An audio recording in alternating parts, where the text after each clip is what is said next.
Hello, today I'm going to show you how to change the batteries on a Hive thermostatic radiator valve. You can see from the app that it's showing low battery, so let me show you how to do that. Okay, so here we are at the kitchen radiator.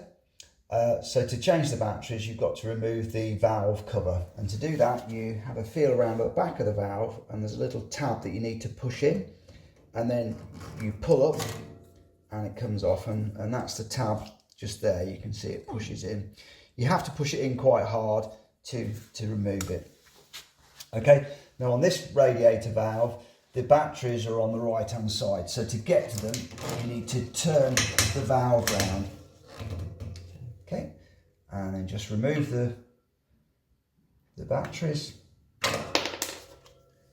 Okay, and then get some new batteries. Pop them in, obviously the right way round.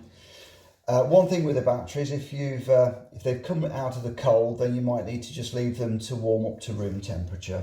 But so once you've changed that, you just turn that valve back and then just push the cover back on.